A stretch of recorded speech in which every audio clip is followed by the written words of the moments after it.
happening? It's your favorite auntie with Uncle Tendencies, and I'm doing a player highlight today, y'all. I got to talk Chloe Kids. So it's the end of the regular season coming up on us here. Uh, we're gonna get down against Tennessee, but I started to think about the end of the season. I started thinking about the players that I've highlighted and the players that I've enjoyed watching with South Carolina, and Chloe got to be one of my favorites. She got to be one of my favorites. I give her the hardest time. I'm always talking about what she needs to do better, but that's just about making sure that she's ready to keep making an impact on every level. But I wanted to just take a minute and highlight Chloe, right? I wanted to highlight Chloe because Chloe is a dog. She's almost like the the little motor, the motor of the team, if you will. Chloe do all the dirty work. Chloe gonna jump on the floor, and that's not to say that everybody at South Carolina don't go hard, but but Chloe gonna jump on the floor. She's fighting for the rebound. She's boxing out. She's getting in the middle of things. When nothing else seems to be going, Chloe is going. Chloe is trying to make something happen, and I love that about her. I think we forget that she's 19 years old. She skipped her senior year, I think semester or maybe a full year, but ended up coming into South Carolina last year and able to spend some time playing with the freshies. I think she came in like 10 games in and got a chance to get out there and play with those ladies. And I think that had a big impact on her, this season. And of course, Chloe is 6'2", forward out of Florida.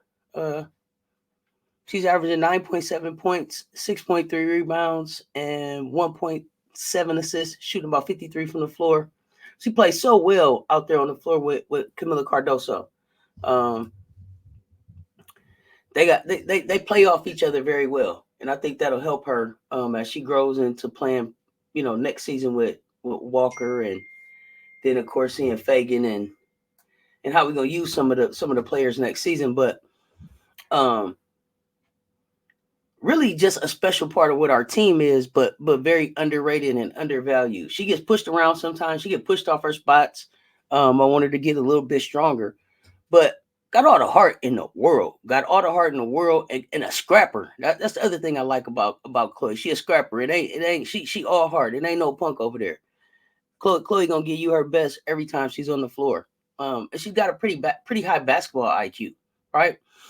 Um, so she came out of Florida as a freshman in high school. She played for uh the Masters Academy. And that she reached like a state title game, and then in her sophomore season, she transferred to DME Academy in Daytona Beach. As a junior, she averaged 18.7 points and 8.2 rebounds per game, right? Leading the team. So she's a scorer and a rebounder naturally. Dawn seen that, bringing her in. Dawn don't bring trash to South Carolina. So you got to respect that about everybody that's on the team. Whether you think they could improve at something or something that they could do different, something that they want to work on in the off season. There's some talent there. There's a reason that they got that Gamecock shirt on. And for Kids, I think she's a dog. I think Plies hit it on the head when he said he was bringing a bone because Chloe Kids is a dog out there, and she is. She is a dog out there. Y'all hear me talking about she needs to get stronger, bump people back. She let Angel push her around, but a dog out there.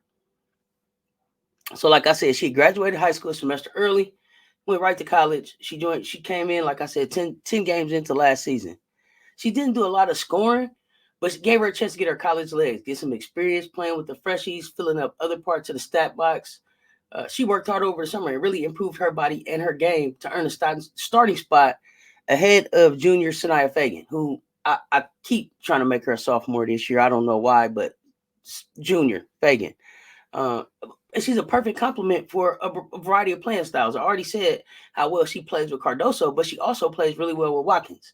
That's going to be a fun pair to watch. And then when you have them all on the floor together, or Watkins and an Edwards and a Kitts, or a Fu Wiley and a Watkins and a Edwards, it's so many different ways that Dawn is going to be able to interchange these pieces because of the high basketball IQ they got, the physicality that they play with. The heart, the tenacity that they play with, all of those things factor into how much time they spend on the floor, right? not just skill set, but how all of those things come together and then how they mesh together on the floor. And she is a compliment to just about anybody she's on the floor with, because she's going to figure out something to do. If it's hit the mid-range jumper, if it's get down there on the box and get dirty, if it's trying to block some shots, if it's trying to find an open person, like she's a get in where you fit in kind of player. That's what she's a get in where you fit in kind of player. Whatever you need her to do, whatever it's taking for us to try to get this win, Chloe Kitts is down to do it, and I love that about her game. In her South Carolina debut, she went 10 points, 7 rebounds, 2 assists, 2 steals, and that was back in December of 2022. This year, she had 16 games in double figures, 4 double-doubles, 2 double-figure rebound games on top of those double-doubles, a 5-block game. Texas A&M was probably her best all-around game, and she was super clutch for us in the first half against LSU. I can't say enough about Chloe Kitts, one of my favorite players to watch on the Gamecock squad. Just 19 years old, true freshman at heart, but a sophomore by experience. Looking forward to seeing what she's doing going into the tournament. She didn't start last game. I don't think it was anything to do with her health. Maybe just a shakeup for Dawn. But looking forward to see what she does against Tennessee. And like I said, going into this SEC tournament and into March, I think she's going to prove to be a super valuable piece of what we do. She's going to have the experience to build on from having played in a Final Four. So that's going to be cool. That's going to be cool to have on the team. Of course, there's some other ladies that are there. But as a freshman, already as a sophomore who would really be a true freshman, to already have that type of experience up under her belt can only make us more dangerous and give us more options. Because she'll have that experience to be able to pull from, but also to be able to share with some of the younger players, because it seems like they're really close, and they talk it up amongst each other. So, like I said, really excited for March, but also just to see what she's able to do with Body by Molly over this next summer, to get a little bit stronger, to be even that much more of a leader as she moves into her junior season. But I definitely think that Chloe Kitts is a player that plays at the next level. I think that she'll have a game that transfers to the next level, and she'll be able to find a role in the WNBA. I think that's what Dawn is developing.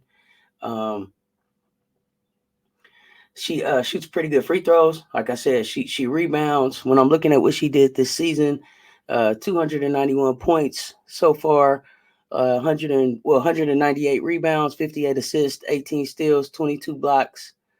So doing a little bit of everything, but definitely improving each season. So as we continue to try this run to this national championship, and then maybe a back-to-back or something like that, definitely looking to see what Chloe's able to do and how she continues to grow. With that, it's your favorite auntie with Uncle Tendencies and Stan. Until next time, stay tuned. Talk soon. I'm out.